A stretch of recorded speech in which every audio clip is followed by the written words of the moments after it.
I was married to a very abusive, narcissistic person. At first, it was really good. He was like my Prince Charming. I was the most beautiful person in the world. I was the most important person in the world.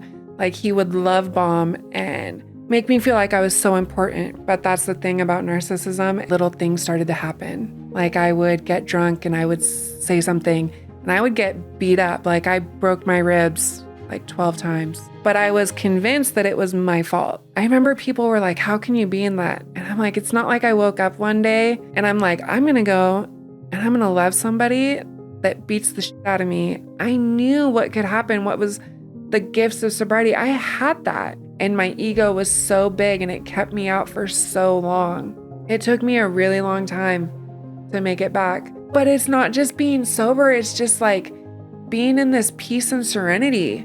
Like, looking in the mirror and being like, I fucking love myself today, man. Like, that's huge. Huge. I feel like I have something to offer. I go into a recovery home that's a women's recovery home. Some of them, like, the lights turning on, and it's like just fills my heart. I guarantee there's women right now that listen to your whole story that are in your relationship and they're justifying it and they don't think they're in it or they think they deserve it. What do you say to them?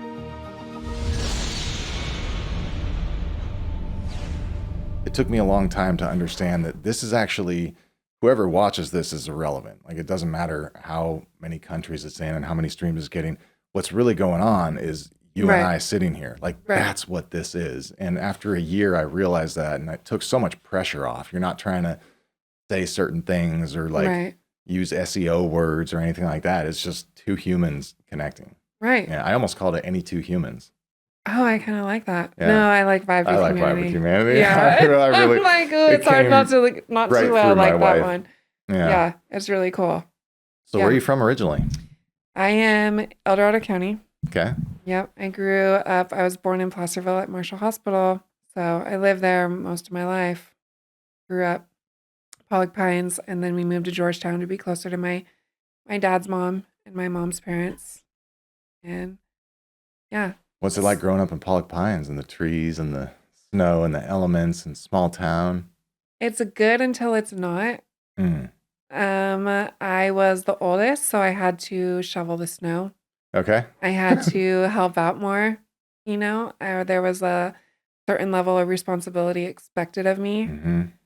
So it was, I hated it growing up. I hated that I had to do chores. I hated that like certain responsibilities fell to me. Feels like all of them, right? When you're an only sibling, like the oldest children, we have to navigate life with no help. We're just out there experimenting. So the younger siblings feel super safe. I got my older sibling and we're just out there like we're the learning. Guinea pigs. Yeah, we kind of are. Yeah. And it's like a natural role gets taken on in the family of almost a second parent. You know, you're expected to show up for crisis, and it's weird being an older sibling. It is. It's, I hated it growing up. Now I look back and I'm like, it wasn't that bad. Like, I can see what my parents were trying to teach me, you know, and I can see now that I'm a parent, I'm like, oh, okay. And as much as I hated, I thought my parents were like out to get me or make my life so much harder and more difficult. I'm like, God, they really gave me grace. You know, now that I'm a parent, I have to remind myself, okay, this isn't the end of the world. Like, I have to pick my battles. I'm I have a 14-year-old right now. Wow. And that is very trying. I can imagine. You know. Boy or girl? Boy. I have two boys. Okay. But being in recovery, I have that fear, right, that he's going to make the same mistakes that I did.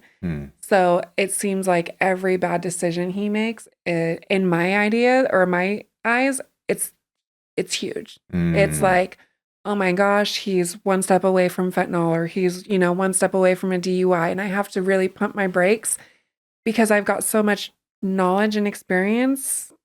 And it's like, I want to keep him in this bubble. Yeah. You know, and I can't because it's difficult. Yeah. How old were you when you started seeing signs of that sort of life coming? You know, I was younger when I would experiment and I would try it, trying to be cool. Like weed? Yeah. That and drinking or smoking cigarettes. I think I started smoking cigarettes in 8th grade. But I don't think I showed signs of being like a real alcoholic until after high school, because living at home, I had that curfew. I couldn't get away with too much. Like I could go and I could party. And that was my dad's thing, is even if I was hungover, of course he didn't like it, but I had to show up every Sunday morning, go to church with my parents. Wow. I was raised LDS. And so Wow. Are you still LDS? I don't go to church. I don't necessarily associate myself with any religion per se. I find myself to be more spiritual. I do a lot of prayer and meditation. Plus with my work schedule, I work nights. And so Sundays are my day off. I get off at like 7 a.m.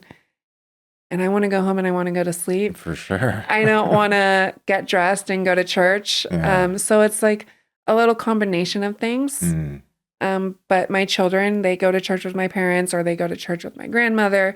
I'm letting them like find where they fit in. But I wouldn't say that I believe a lot of the things I grew up learning, but I don't necessarily have like a title, I guess. That makes sense. Yeah. I totally derailed you. I'm sorry. So you had to show up to church hungover or whatever he wanted. Okay. Well, in high school, they called me like the naughty Mormon because I was notorious for doing keg stands this Saturday night. That qualifies. Doing crazy stuff Saturday night, but I always went to church Sunday morning. Hungover or not, I showed up. And I'm sure that my dad got a lot of flack for that. But he would say, like, at least she's here. Like, yeah, she's not making the choices that I approve of, but she's here. Yeah. She's going to get it at some point. That's And, awesome. My dad let me fall, and I have to remember that. But it's funny because now that he's a papa, he's almost harder on my son than I am. Like, I'm a little bit more calmed down. Thank God for my sponsor and women in the program that are also mothers. I can kind of step back and respond rather than react, or my dad is more explosive. He gets real angry real quick, and that fear, just because addiction does run so heavily and prevalent in my family. Does he have that? He does. I remember growing up, he was a musician. So he was on the road. He was in a band called Moondog Maine. And their like big thing was Frank Hannon was the guitarist. He was in Tesla. So I grew up just calling him Uncle Frank. That's just Uncle Frank, whatever. But he was on the road a lot. And I never saw him drinking or using. I never saw that side of him. Later on, I found out that he was like doing meth and, drinking. He kept it very private and he was able to function for a really long time. But I think as I got older and my addiction came to light, like he started to it was more noticeable that he was self-medicating because I could see it going through it myself. And I was like, huh. What were you using what got you? I was more of an upper. Okay.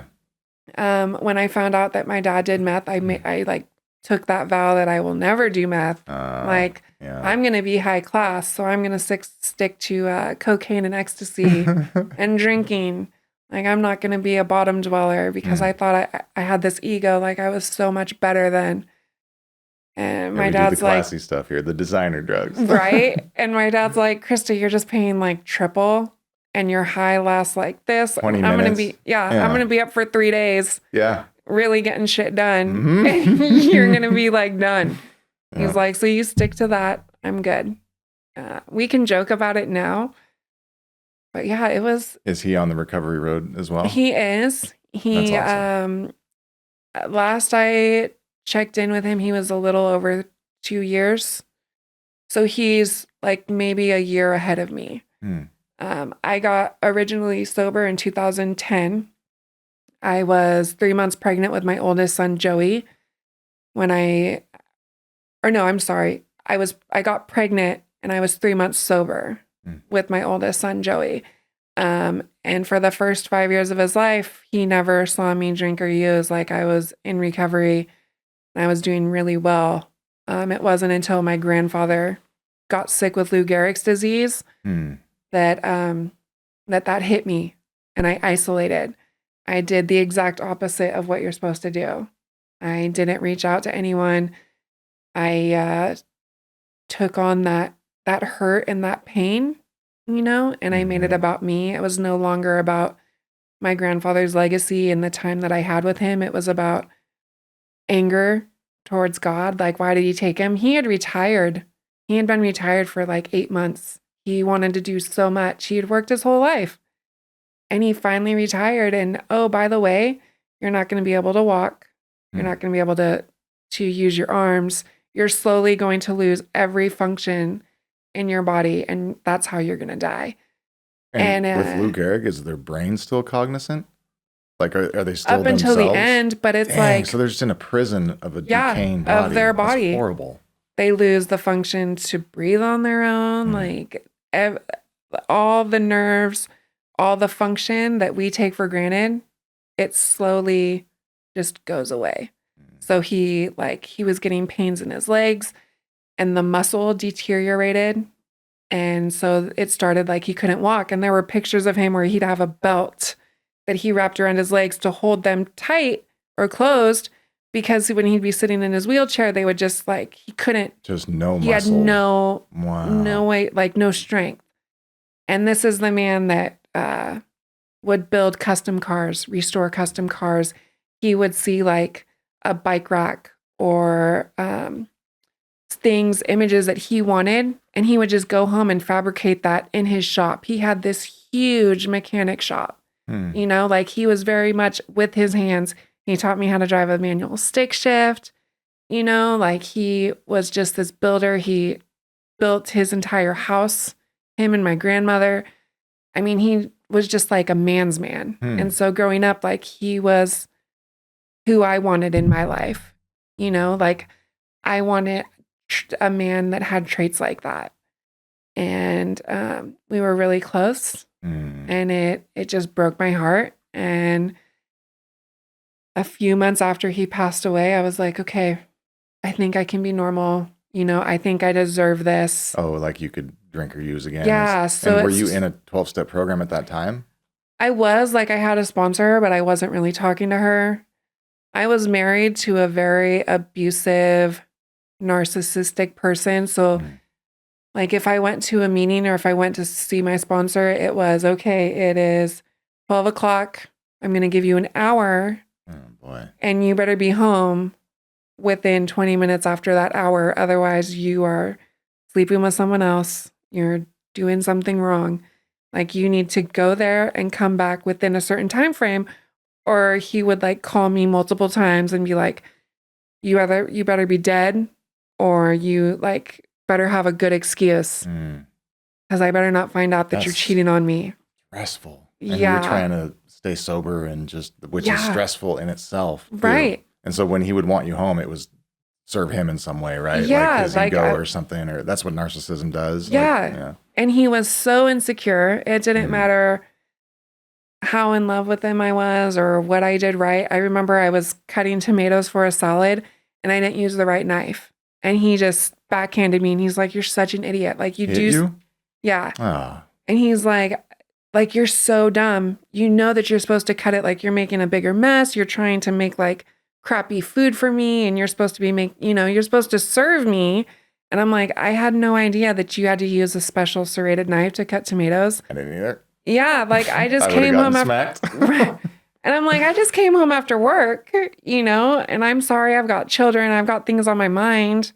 You don't think about little things like that. But to him, that was a big deal. So if that was there with the knife, there was probably 100 other things like that you're trying to manage at all times and probably never could. So you're always in trouble. Is that what that was like? Always. Man, how long were you married to him? We split in 2019. We got married in 2009. So it was right around 10 years. Thank God you didn't have to do COVID with him. You imagine that? Oh, God. It was, at first it was really good. He was like my Prince Charming. But that's the thing about narcissism. And what's crazy is before him, I had dated an abusive person who, like, the same thing. When he came in, it was all about me. I was the most beautiful person in the world. I was the most important person in the world. Like, he would love bomb and make me feel like I was so important, right? And then little things started to happen. Like, I would get drunk and I would say something and I would get beat up. And when I say beat up, like, I broke my ribs like 12 times. I would have black eyes. I would have bruises all over my body all the time. But I was convinced that it was my fault. Damn it. That's like, if I talked better, if I treated him better, if I anything, it was always me. I was the problem. It had nothing to do with him. He wouldn't have to hit me if I would just act right. If I could just be that person, like the perfect person, like he wouldn't have to do that, and he would tell me, like, Krista, I don't want to have to hit you. I don't want to have to do this, but you leave me no choice, and then afterwards it was like the praise and the love, like, I'll never hit you again. And you know that you're so special to me and I love you so much. And I remember people were like, how can you be in that? And I'm like, it's not like I woke up one day and I'm like, I'm going to go and I'm going to love somebody that beats the shit out of me. Not like that happened on the first date. Right.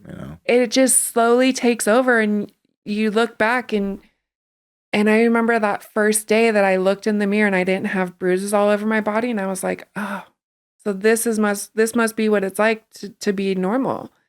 Because I was covered in bruises for what seemed like 2 years straight. My dad would have to pick me up in the ER and I would have busted ribs or a broken collarbone, 2 black eyes. And I can imagine as a parent, especially my dad, because I'm daddy's little girl, how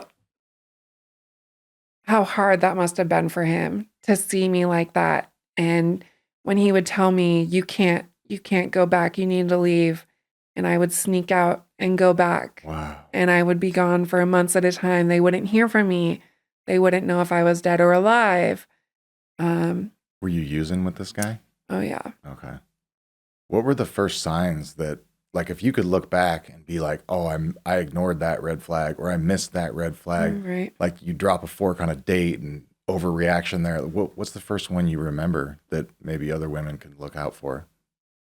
I think for me, it was just that subtle. I remember we were at a party and he pulled me outside and he was like, you're talking to other men. You're trying to make me jealous.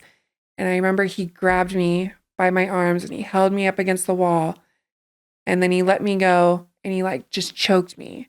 And he's like, if you think that you're going to make me jealous, you need to think again, like, you're nothing. Right. And I'm like, what the hell? So it went from love bombs to that. Right. But then the next day he was like, I'm so sorry. I was drinking. I was, a little bit more. I was just a little off. He's like, you know that I obviously care about you. I'm getting jealous and I'm sorry. I've never felt like this with somebody else. Like you just bring this out of me. Like, I'm so afraid to lose you. Like, I really think that I could be falling in love with you. So I'm 19 and I'm like, oh my gosh, like this guy, he's so passionate, right? And that's the other thing, like that passion, that fire, like that connection sexually. So you're like, oh, it's okay that it spills over because we're just so passionate. Oh, like it makes sense that it would, oh, wow. And it was little subtle things that I would just start making excuses for. And I just started to accept because. What was the first time? Do you remember the first time that he actually hit you? There was a lot of drinking and drugging. But one that sticks out big time was we had gone to Reno to kind of rekindle because I, at this point, was like leaving and coming back. And we went to Reno and something had happened. We had gotten split up when we were at the club and we went back to the room And I just remember him hitting me and my head banging against the mirror. I was sitting on the sink and he was banging my head against the mirror. I must have passed out. I must have blacked out because then I woke up on the floor and he was kicking me and I was backed up against the toilet. And I remember him kicking me in my ribs and his friend actually came and grabbed him and he's like, if you don't stop, she's going to die. You need to stop.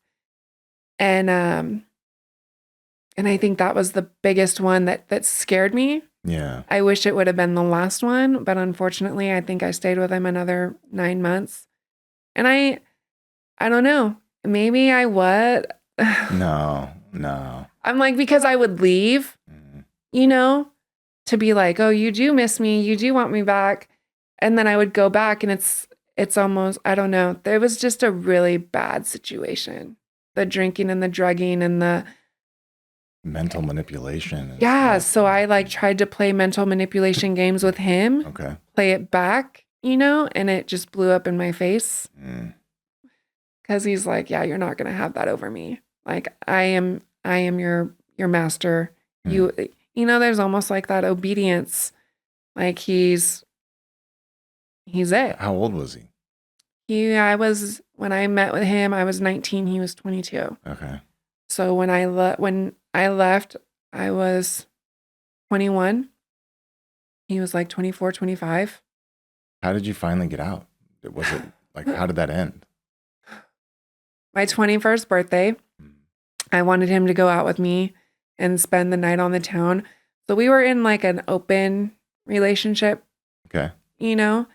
And that's a great thing to do when you have two people who get jealous and one that's like really abusive. Yeah, let's and mix throw some drugs this. in. Yeah. So I wanted him to go out with me on my birthday, and he did for a little while, but then he went back home with this girl. And so I came home in a rage because he had said some excuse like I have a headache or whatever. I came home and I found them in bed. And I remember grabbing my heels and my stuff and chucking it at him. So he gets up and he picks me up and he throws me through the bedroom wall. I go through the wall, through the hallway, into the bathroom. And his mom had come out for my birthday, right? And she goes, if you don't leave, my son is going to kill you. Wow. Like, you need to leave this relationship. I know you love him. I know he cares about you. But if you don't leave, he's going to kill you. And I don't want to visit my son in prison. So, that was her line. Not like take care of yourself, but right. Just so kind wonder of like where the narcissism came from. Right. So it was more so like, you need to leave because I don't want to have to deal with, like, I don't want my son to go to prison. And I'm sure she didn't want me to die, but at the same time, like, her son was her main priority. Yeah. So I got a bus ticket because I was drinking. I couldn't find my license. So I had a bus ticket and I took a Greyhound and he gave me like a small bag full of ecstasy. He let me do a few bumps before I left and he gave me like a bottle of E&J brandy. And he was like, nice knowing you. And of course he called me and he's like, come back. Yeah. I was in Vegas. I hit LA and he's like, come back. We can make this work. And I was talking to my dad and he's like, Krista, if you go back, you're not coming back home. Like, this is too much. This has been going on for too long. I can't do this anymore. God. You either come home and you're done. I just can't imagine being him because you can't do anything. He can't literally stop you. So he has to just be like a pillar of strength for you to come to anytime he needs you. And he's sitting there like, I hope she makes it back to me. Fuck. Right. Well, and of course, like, how did he deal with it? He was doing methamphetamines. So him and my mom like had to split because CPS was involved.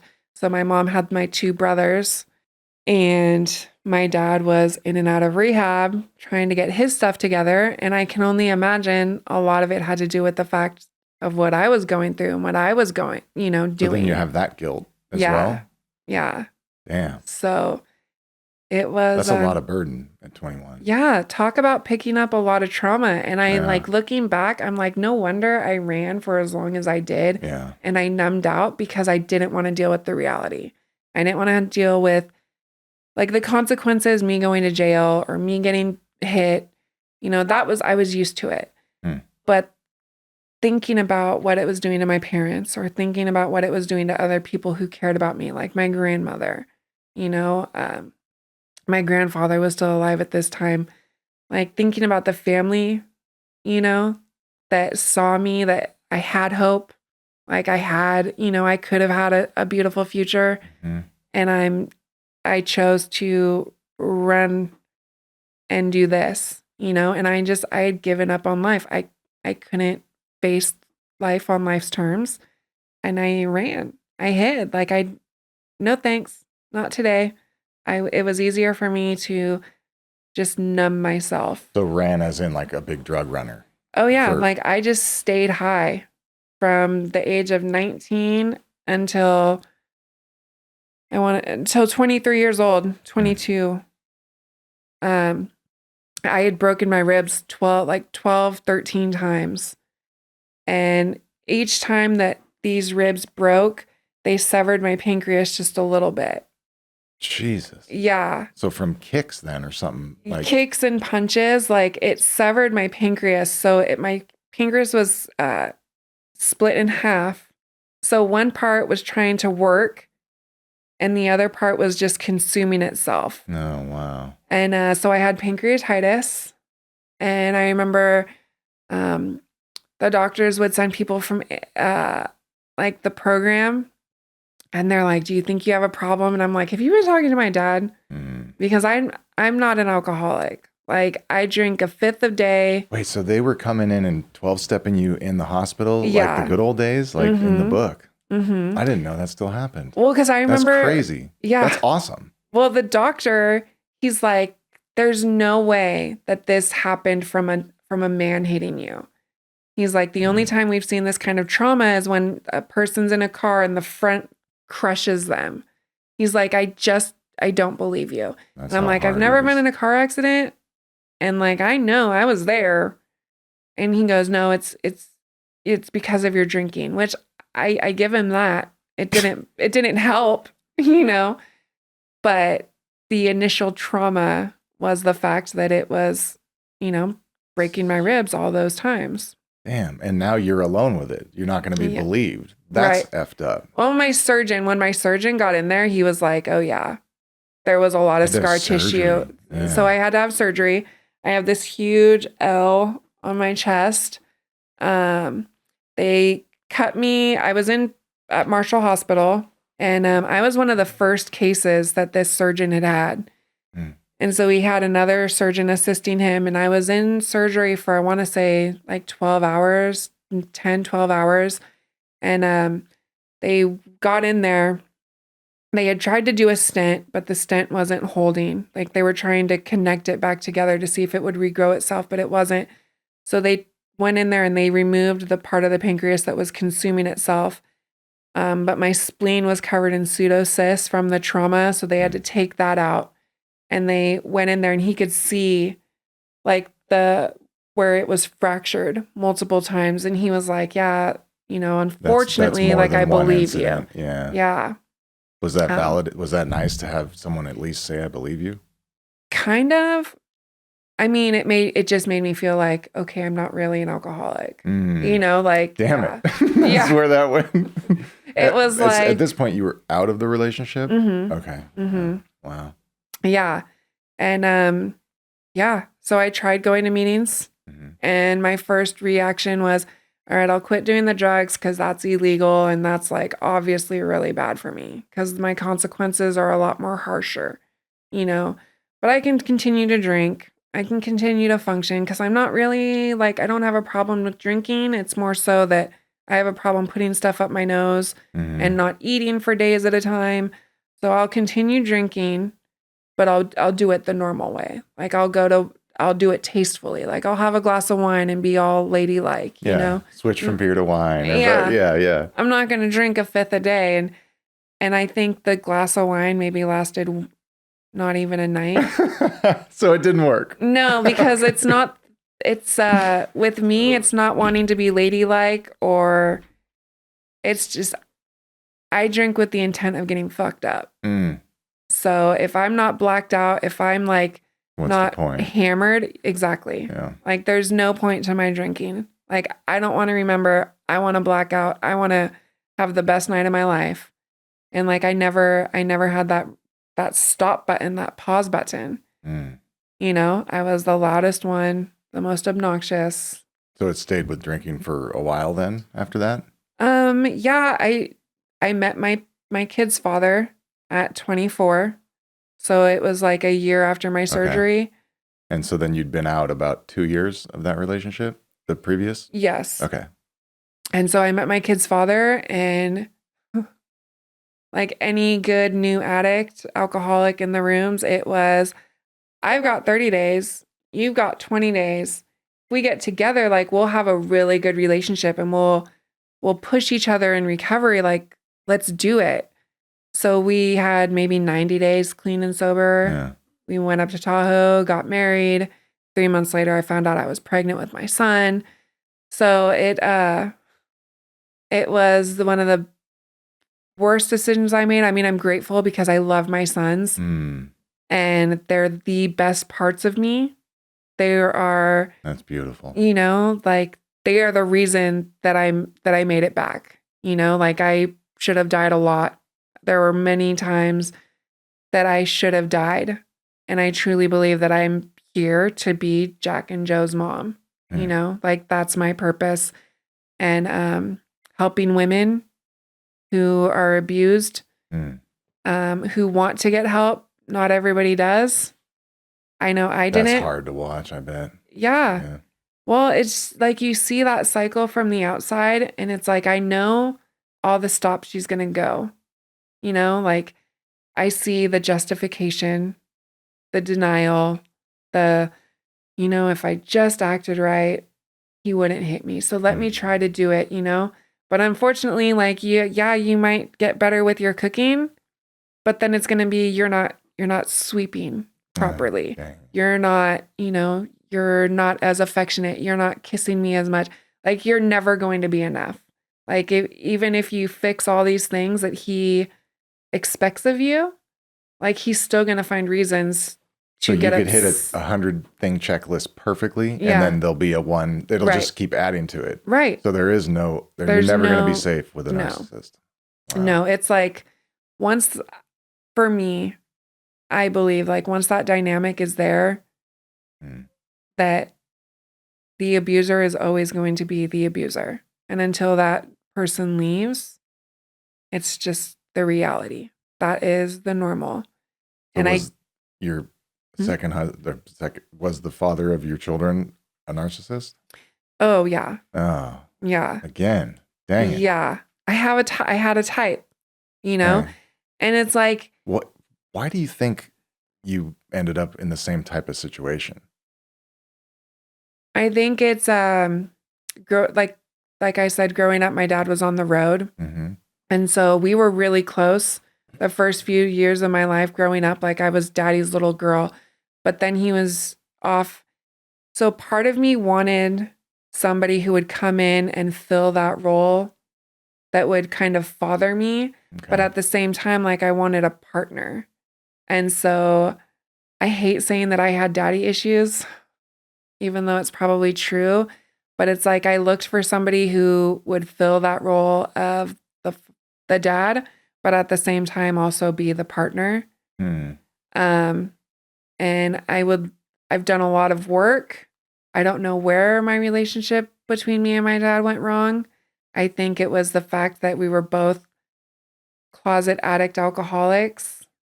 So like the older I got, the older he got, the more distance we had between us. And then, you know, we're both dealing with our addiction without even really knowing it, you know, because it's not just drugs and alcohol. Like it's a me problem. It's an internal problem. For whatever reason, like I didn't feel good and comfortable within myself. That's why I drank and used. And so I can imagine that my dad felt similar. You know, he was trying to pursue different entrepreneurial things. He was trying to be a musician. So things would fail.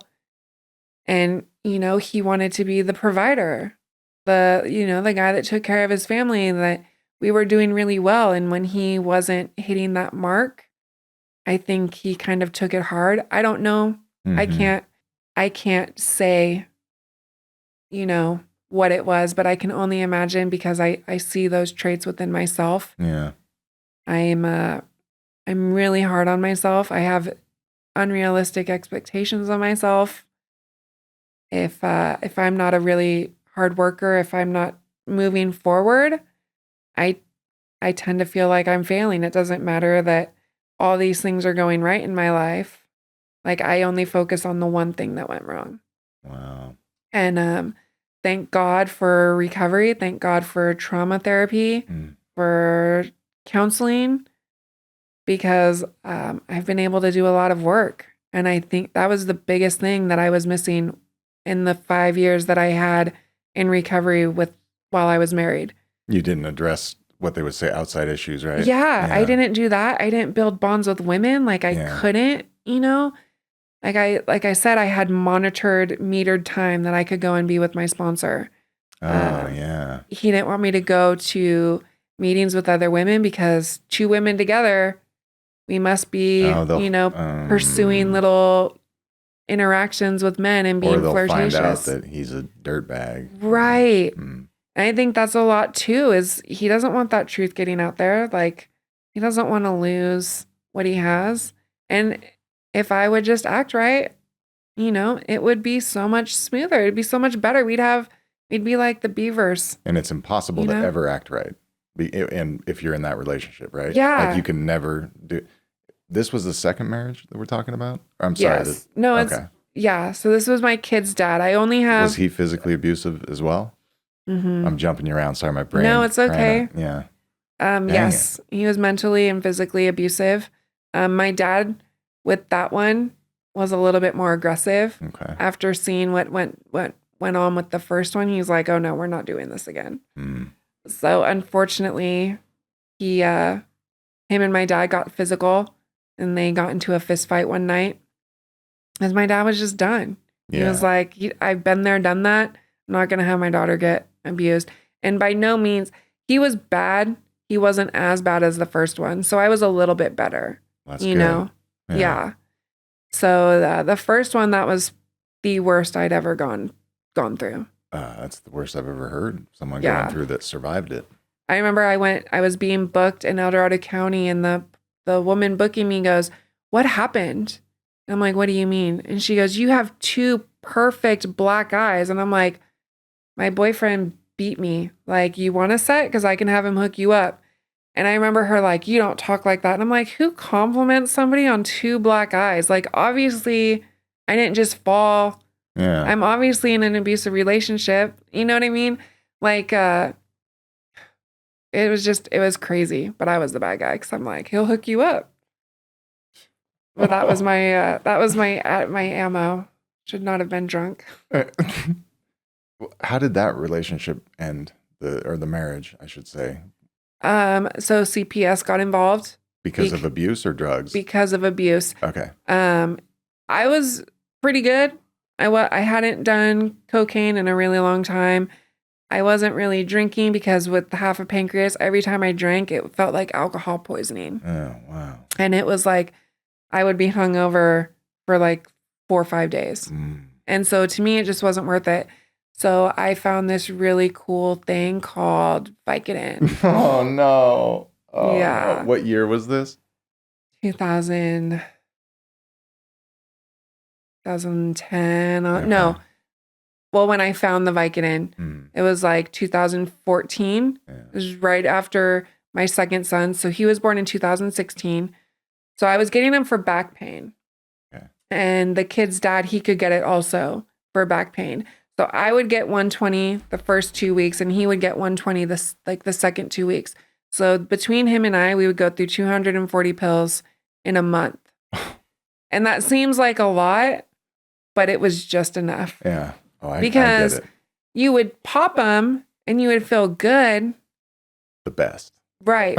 But if you really wanted to get the effects of opiates and you really wanted to get like that good high, you had to chop it up and you had to snort it. Oh man, with the Tylenol in it and stuff. Yeah, and it was my new favorite thing. And my Jack was a year old, maybe a year and a half old. He was about to turn 2.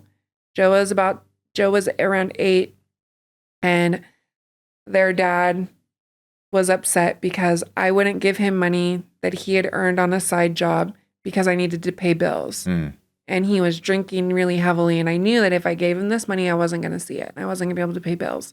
So I kept it. And I got my ass beat. And my 8-year-old jumped in to stop him. And he in front of the kids. Pushed him. He had a bruise and a scrape on his arm. Of course, he said sorry. He didn't mean to. It was just a reaction. But CPS was called. How did they find out? School or something? I had confided in a friend, and she was like, enough is enough. I hated her because of it. I can look back and be grateful now that CPS came in. It was a year. They kept them because it was a failure to protect. They were afraid that I was going to go back to him and that the boys were going to grow up in this cycle. And so for a year, they were with his sister. And it was hard. I had to jump through all the hoops, even with my ego of I've got a good job. I'm not the problem. It's him. It was rough, but I did it because when your back's against the wall and it's either you do what we say or you're not getting your kids, I just did it. Yeah. That was the only thing that I needed was my children back. And so I did. It was a brutal year. I remember my sponsor at the time, I was like, if I don't get my kids back by Christmas, I'm going to get loaded. Christmas came, still no kids, but I didn't get loaded. I was like, okay, this is a brand new year. If I don't get my kids back, I'm going to get loaded. But I didn't, and I was able to put together some time. I still had that prescription for opiates, but I was doing it as prescribed. That's impressive. Going from overusing back to damn. Well, because I was desperate. Kids. You get your shit together and you get your kids back, or you keep doing what you're doing, you lose all parental rights. They were like, there's no, you either do it and you get the reward or you're done. And so I had to.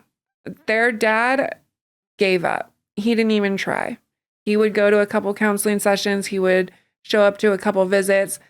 He gave up, and I knew if I give up on my children, that's what they're going to remember. And they're going to spend their lives growing up knowing that both their parents just gave up on them. And I could not let that happen. For myself, obviously, I didn't want to lose my children, but I wouldn't be able to live with myself knowing that my children felt unwanted.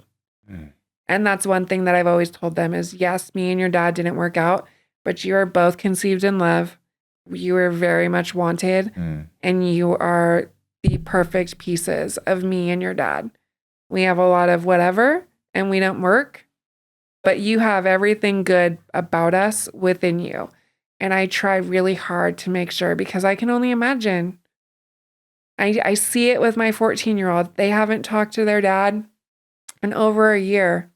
So my son's 14. My youngest son is 8. And it's been over a year that they haven't talked to him. That is a boundary that I set. He needed to have 6 months sober before I would even reintroduce them talking, because I get a few days sober. I want to see them and talk to them. And then he's out for a month. Okay.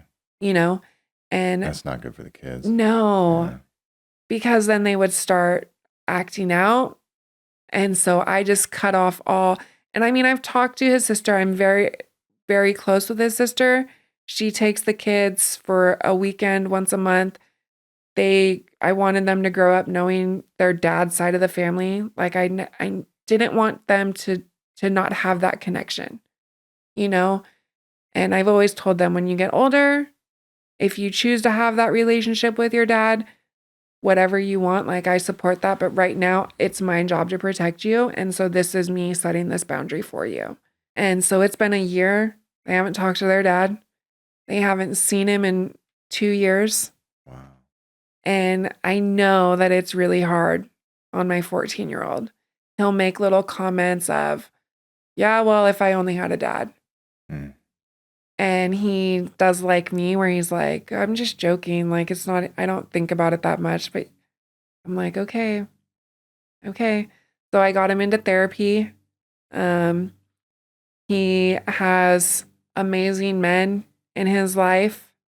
The guy that I've been off and on seeing since splitting with their father, he's been there and been more present and shown up more consistently for them from 2019 until now than their dad ever has. I've got men in the program that I've built like friendships with that have children. And like they have Uncle Justin, like Uncle Justin, and we all go snowboarding together, or we go on the river, we go ride dirt bikes. And so they do have a lot of men that show up consistently, but it's hard to fill that void. And like Joey said, he just gave up. Like, I wasn't worth fighting for it. I'm like, it's not that. It's he's battling his own demons. Yeah. It's not. And nothing in this Thank world. God you did what you did to make sure that you're there. At least a lot of women didn't get through that. They couldn't override. So your mama bear and your strength, even here, like very, very strong. I can't believe you're saying all this. And so anyways, what was the point? Okay, so that ended and you weren't sober yet, right? Like, where did the Vicodin go? Sorry, that's where I derailed you. Yeah. I was off and on. So I was like in the closet, like I would maybe one Friday or Saturday, like I might do a little bit too much, but I pretty much kept it together for a time. And then like they say, that's not enough. Yeah. So my kids were back. I had a good job. I was working at Kaiser. And then it was like life started to happen again. Yeah. And so my biggest thing was I need to get my kids back. So I got that, but I hadn't I've done 12 steps before. I've had multiple sponsors. I've gone through the steps. I've worked with other people. I've done all that. So I guess this time it was kind of like, I don't really need to do that. My main priority is I need to get my kids back. So I was going to meetings. I was doing all the stuff, but it was for that one purpose. Okay. So once that came back, like that weight was lifted and I could kind of relax, Okay. And that but included then, like slowing down on meetings and stuff. Yeah. Because I already had everything I needed. Mission accomplished. Yeah. Yeah. And so I had like this person in my life. I had a good sponsor. I felt like I was in a good place, right? But then life happens and I had no tools. I didn't want to reach for my toolbox. I was just like, it's a lot easier for me to just reach for this prescription because I still had this prescription. And it was, well, today was pretty rough. I got some stressful news. So I'm going to do a little bit more. And then it was like nothing. I was back to snorting them and hiding them. And then my doctor started, like the opiate kick, like the cutback was coming down. So they were like, if you didn't have a serious, real medical need, we're not going to give this to you. So it was like, I was that whole shift when it was, oh, you have a headache? Here's 40 Vicodin. Yeah. Like, oh, you stubbed your toe? We're going to give you a 6-month supply of Vicodin. That's how it was. It really like the was. Early 2000s. It was. Sure. And then all of a sudden, like if I didn't have a good enough excuse, plus there was like a part of me that's like, okay, let's go to Tylenol 3 because fuck that. Codeine. Get out of here with your codeine. But it was like, there were parts of me that was trying to get sober, but there was parts of me that was like, can I really get rid of this crutch? Like, can I really face life on life's terms? Because you're just not strong enough. Like, yeah, you're strong enough. You got your children back, But if you weren't dumb, it wouldn't have happened in the first place. So I hadn't dealt with any of that trauma. I went to the therapist that CPS provided, and I just looked at her like, you don't know shit. You're only here because this organization wants you to evaluate me. I didn't feel that connection. It was more my ego. Like, I'm going to say whatever I need to say to impress you so that I get my children back, you know? And so I didn't do any work on myself again.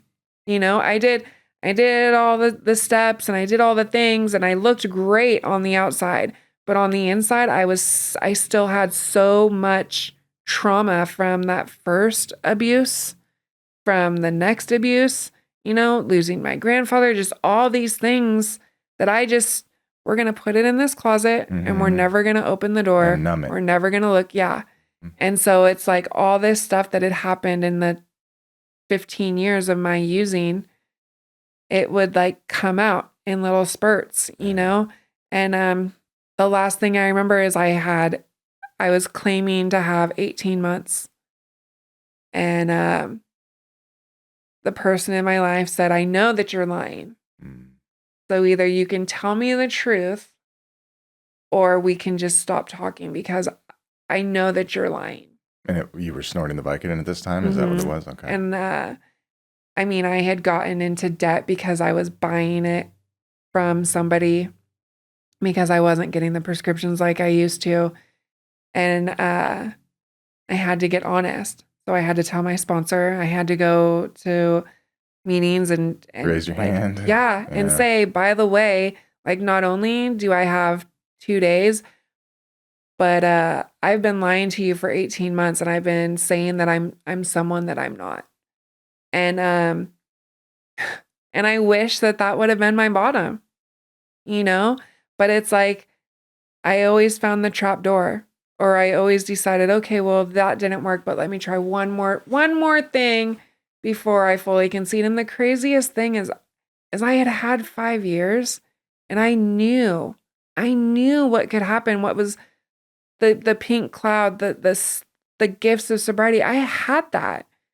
But it was like coming back, my ego was so broken because here I was, a newcomer, and there were people with 10 years. And just a few months ago, I had, you know, this amount of time. And my ego was so big and it kept me out for so long because I was just like, I'm better than you. Yeah, I failed, but I've done this and I know what it's like. So I'm going to do it on my own. And I'm going to do it 10 times better without doing a program because I've got this, you know? And it took me a really long time to make it back. I called a friend who worked at Kaiser in the addiction medicine, and I said, I'm about to kick cocaine and pills, and I don't want to do this alone. Can you please help me get into rehab?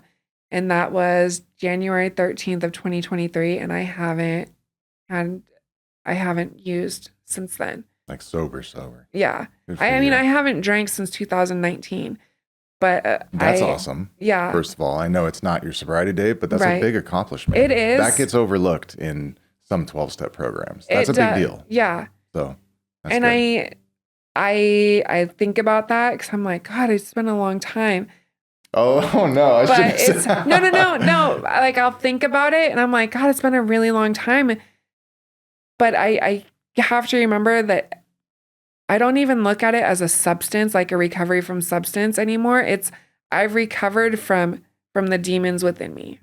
You know what I mean? Like I've healed that broken child that was in me that just wanted to be loved, dude.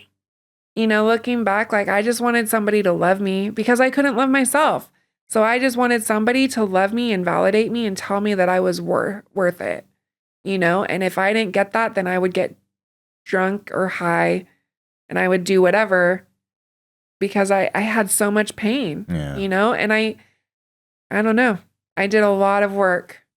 When I was in outpatient, they're like, oh, we have this trauma class coming up. And I'm like, sign me up. Every trauma class, every like extracurricular thing, I was like, put me in there. Like I really wanted to heal. And it's like, I had always known that the substances were just a symptom, but it wasn't until like that last time that I was like, if I don't heal myself, like I'm never gonna attract the right him, which was like a big, looking back, I'm like, okay, that probably wasn't the best motivation, but I'm never gonna attract the right him. I'm never gonna be a good mother. I'm always going to find something to get me through, like as a coping mechanism. So it's like I just wanted to heal myself so that I could feel normal, so that I could have hope or serenity or peace, so that I could face life on life's terms. And it was brutal. The first year was gut-wrenching. It was facing a lot of shit that I had ran from for the longest time. And still there's things that come up, like the Diddy trials going on. I can't read about it because like, I guess I did read a little bit, and there was an instance where Diddy came down and was like, "Where's my food? Where's my breakfast?" And he like beat her up because it wasn't ready. Wow. And I'll just flash back and I'm like, like I'll see, like I watched that movie. It ends with us. I haven't seen it. And it's like this domestic violence, and the whole time you're watching it, you're like, oh, it's like it doesn't show the full, I don't want to give it up or like ruin it for you. Yeah. Okay. But you watch that movie because the way that it unfolds, like you're like, oh, well, he's not really abusive. And then the way it unfolds, you're like, oh, wow. And that is exactly what it's like being in the relationship like that. Because it's like, you see it, but you're like, well, maybe it didn't really happen the way that it happened. And maybe I could have done something a little different. So you keep going along with it. But then you stop and you look back and you're like, oh my God, like I'm in an abusive relationship, And so little things I find that trigger me. But I have amazing women in my life that show up. I go on women's retreats, women's campouts. I'm a huge advocate for, if you're not in a relationship, don't get into one, because the first year you have no idea who the fuck you are. Yeah. Because you come in just broken. You have nothing to offer yourself, so you sure as hell don't have anything to offer anyone else. Like your one job is to sit there and take it all in, because who you are right now needs work. And I wish that I would have listened more. I wish that I would have done that. And I did. I did. Like I did the trauma work. I did the therapy. But I'm like, God, if I would have done this so much sooner, can you imagine like where I would be now? And that's that. I hold myself to unrealistic expectations. Like I just need to be grateful for today and how far I've come, and remember that everything that's happened has led me to this point. And where I'm at today is pretty good. I do. I love it. That's awesome. I work in the ER. That's so beautiful. I have a decent relationship with my kids, Sober. Yes. Yeah, helping women. But it's not just being sober. It's just like being in this peace and serenity, like looking in the mirror and being like, you're a badass bitch, and just joking around like, I fucking love myself today, man. Like that's huge. And I feel like I have something to offer, I feel like you do too. Yeah. And it's just like this joy. Like I go into a recovery home that's a women's recovery home, and I bring them meetings, and I see that some of them are just going through the motion, but some of them, like the light's turning on. I have someone that I'm working with, and I see the light turning on, and it's like just fills my heart, right? Or when I'm doing stuff with my kids, like my 8-year-old was in the spelling bee, and to see him get that excitement and like to help him study with stuff, like just me being of service to anyone outside of myself, and having them like have that excitement and that happiness, it feels really good. And I didn't realize how important being of service to others is. My first sponsor, Lauren, she never made it back into the rooms. She passed away last year.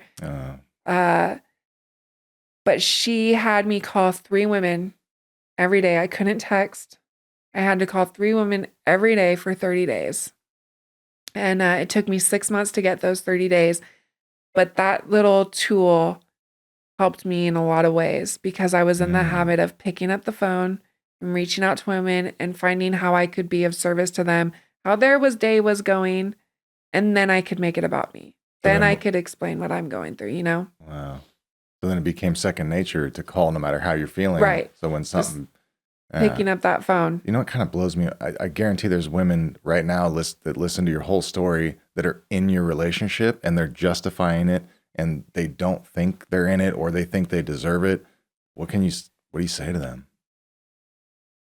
Don't believe the lies.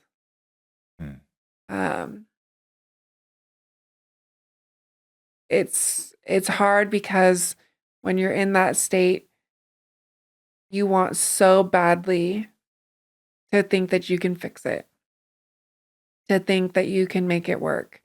And you truly believe that you are broken. And you feel this connection, you feel this value from that person in the good times.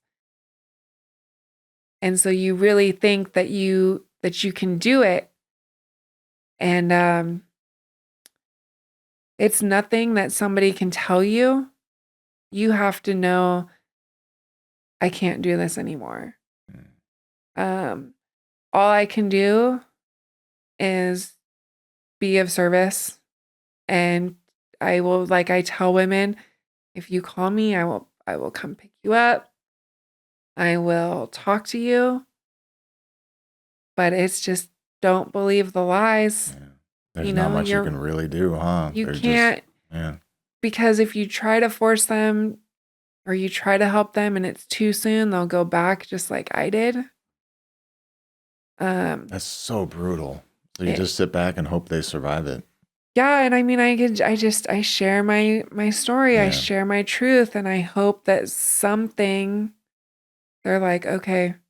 But there was like somebody that I worked with, and she's like, I think I'm gonna leave, but not this weekend. Okay. And my sponsor's like, she's not ready. Because she's like, she was in a similar situation. And when I made that decision, there was nothing that could stop me. And when I made my decision, there was nothing that could stop me. I was done. Of course I went and I found a new one, but like I knew that I was going to die if I kept going back, that this was all. And I remember there was a time that I was praying to God. I was like, if this is all I'm meant for, please just let me go. Just let me go now. Let me die in my sleep, whatever it is. But if I'm meant for something more, then help me find a solution because I can't go on like this anymore. And I thank God he knew that I had to fall, that I had to learn. But fuck, I truly love who I am today. I really do. And I have like my always improving apparel, and I have all my designs. Like we call it the skull flower, but it says, I may fall, but I will never give up. And then that's it. So you have what's the name of your apparel company? Always Improving Apparel. Okay. And your Instagram? Yeah, we're on Instagram and Facebook, and we do a lot of events. I started as the designer because it was 2 guys that started it. The guy that I've been like off and on seeing since whatever. But they started it. And I was like, yeah, your female design's not so good. So let me come in and help you out with that. Yeah. And I'm like, you can't have 2 guys doing women's designs because it's just doesn't work. So it started as I came in and did the female designs, and it started to take off. Well, then my recovery started to take off.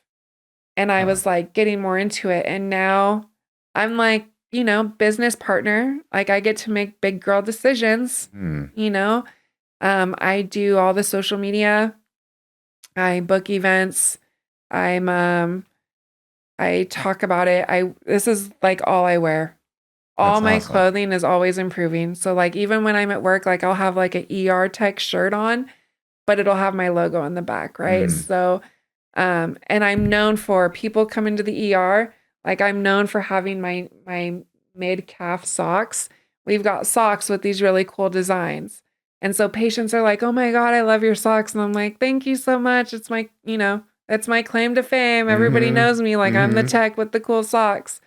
But it's like really put a little momentum in it because it's like I get to wear my journey and I get to share it with other women who are either cancer survivors or domestic violence survivors or just like in recovery.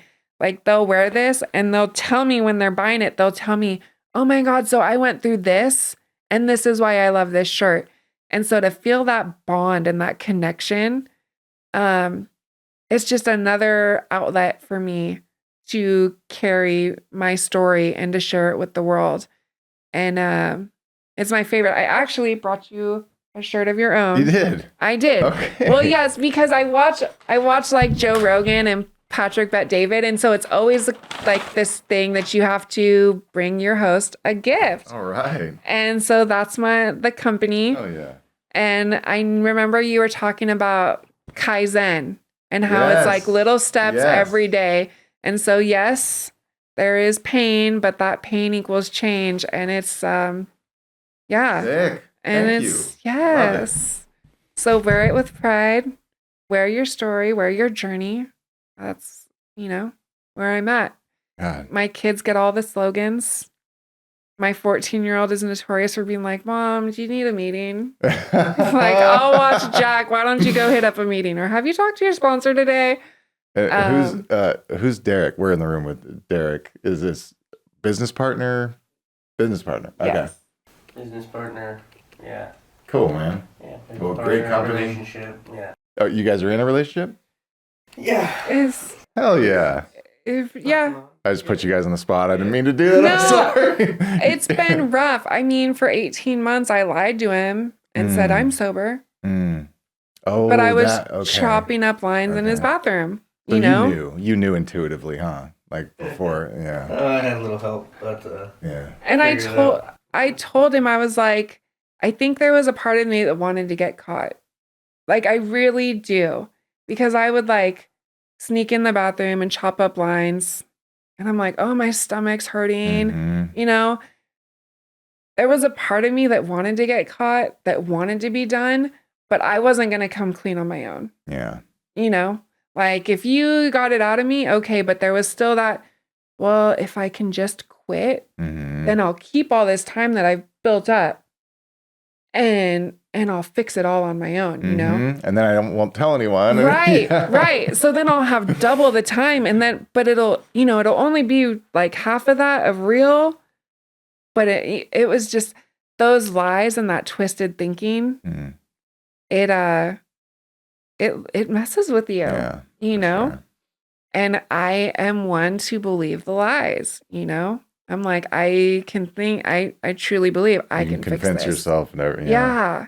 Wow. Man, I thank you for sharing this. That's very brave, and your ability to share it with the strength. I mean, I'm barely hanging on here. So I just respect you. I thank you, and I appreciate the details, because I don't think people understand that there's women living with that kind of horrific abuse, like broken ribs and severed pancreases and stuff. I think, at least for me, like I thought, oh, they get hit or something, but beaten almost to death is just, thank you for sharing that, because that's going to give a lot of women relief that have never told anyone, or they're going through it now and they think they're alone. Yeah. Appreciate you.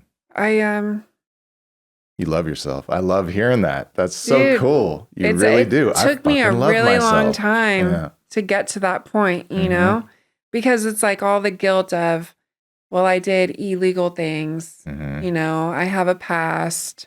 I've been to jail. I'm a piece of shit. I'm a drug addict, you know? And it didn't matter that I had a decent job or that all I could see was every bad mistake that I've ever done. And, to those women, like, even if it's not physical, even if you're just in a relationship, but he manipulates or he love bombs or he gaslights you, like, those are all just little things leading up to it. No. Okay. And it's those type of men that prey on those weak and insecure women, like, to me, they're on the same level as pedophiles. Like, they should just go away. Their own island. Right. Something, just bye. So you cannot be in society. No. Because it's like you prey on those women and their biggest insecurities. But I remember a person telling me when I first got into the rooms, he's like, if you get this, if you truly get sobriety and you do the steps, like, you're going to help so many women because your message is so powerful. And so that's like my mission. I think that's why I work in healthcare. Like, I really want to make a difference. I really want to help people. That's why I do like my clothing. It kind of opens the doors for me to talk to women. I'm very open on my social media, talking about my abuse, talking about my recovery, because I want somebody to see it and to reach out and say, hey, I think I have a problem. I want to help them get hope or to get help. I don't want them to go through, if I can help them avoid some of the things that I went through, then I've done my job. Yeah. And so that's why I was like, I would love to come on your podcast. I would love to share it, because it's not even an ego thing. It's just I want to help that little girl that's out there, that just wants to get out and to get free. Thank you. There's a lot of resources. Feels very correct that this came out today. Yeah.